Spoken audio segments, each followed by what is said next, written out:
જિલ્લા મહિલા કોંગ્રેસ પ્રમુખ મનીષાબા વાળા અને જેતપુર તાલુકા શહેર અને તાલુકા પ્રમુખ દ્વારા આજે મોંઘવારીનો જે કોંગ્રેસ પાર્ટી દ્વારા જે વિરોધ કરવામાં આવ્યો છે કે જ્યારથી આ સરકાર સત્તા ઉપર બેઠી છે ત્યારથી આ મોંઘી સરકાર છે, અછે દિનની વાતો કરતી ખોટી સરકાર છે.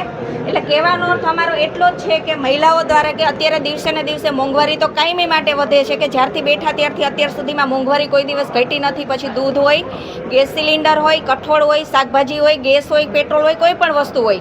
પણ છેલ્લે આ સરકારને એટલી બધી જે ગુજરાતની બહેનો, મારી બહેનો મને 15 રૂપિયાનું પોસ્ટકાર્ડ મોકલજો, તમારા ખાતામાં 15 લાખ આવશે. 15 લાખ તો નહીં પણ કાળા આંગુડે અમને રોવડાવ્યા એ પરિસ્થિતિ આ સરકારે અમારી કરી છે. અત્યારે એક તો સાતમ આઠમના તહેવાર છે, રક્ષાબંધનનો તહેવાર છે, તો અમને મોટી રક્ષાબંધનની આ મોદીએ અમને ગિફ્ટ આપી બહેનોને કે ગુજરાતની બહેનો તમે મારા એના બનેવીના ખીચા ખાલી કરી અને બહેનોને ખોબો આંગળે રોવે એવો આ ડુંગળીનો ભાવ પણ એને 70 રૂપિયાની આજુબાજુ પહોંચાડી દીધો છે. અને ખાંડ જોવો તો ખાંડમાં 5 વર્ષમાં કોઈ દિવસ ખાંડમાં ભાવ વધાર્યો નહોતો. જ્યારે કોંગ્રેસની સત્તા હતી ત્યારે 23 રૂપિયા કિલો ખાંડ હતી.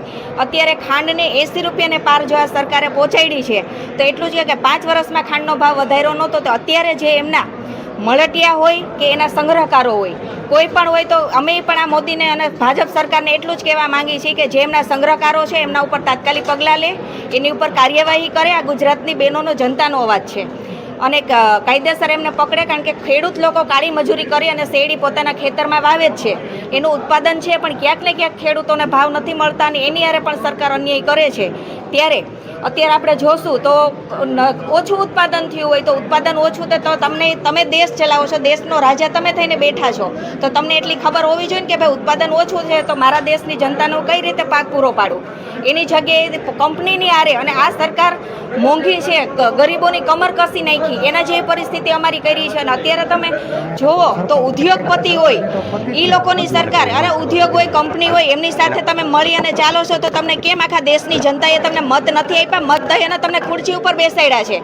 તો તમને ખુરશી ઉપર આજે અમારે તમારી પાસે ભીખ માંગવી પડે એના માટે તમે ખુરશી ઉપર બેઠા છો. અને તમે અત્યારે જોશો આ મોંઘવારી, અત્યારે એક આ ખાંડમાં અને જે ડુંગળીમાં ભાવ વધારે, ડુંગળી એટલે તમે જો ગરીબની કસ્તુરી કહેવાય. છેલ્લે માણાના ઘરમાં કાંઈ ન હોય ને તો એક બાજરાનો રોટલો ડુંગળીનો દડો ખાતો હોય, એ પણ ખાવા જેવા સરકારે નથી રહેવા દીધા. ચાની રકાબી, ખાંડ તમે મોંઘી કહો તો ખાંડ તમે જોશો તો ખાંડ આસમાને 70 ને 80 રૂપિયા, એટલે શું વાત કરવાની. ગરીબ હોય, આખો દિવસ કમાતો હોય, નો કાંઈ ન કામી શકે ને તોય એના ઘરમાં એક ટક રસોઈ ન બનાવી શકે આ પરિસ્થિતિ હોય ને તો એક રકાબી ચા પીને પોતાનો દિવસ પસાર કરતો હોય.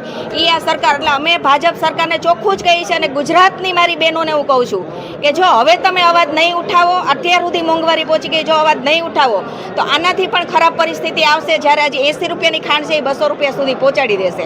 અને આજે અમને રક્ષાબંધનની જે ગિફ્ટ આપી છે, પણ આની જે રક્ષાબંધનની જે અમને મોદીએ ગિફ્ટ આપી છે, પણ આનો 27માં અમે બહેનો એમને ગિફ્ટનો સામો પાછો જવાબ આપશે.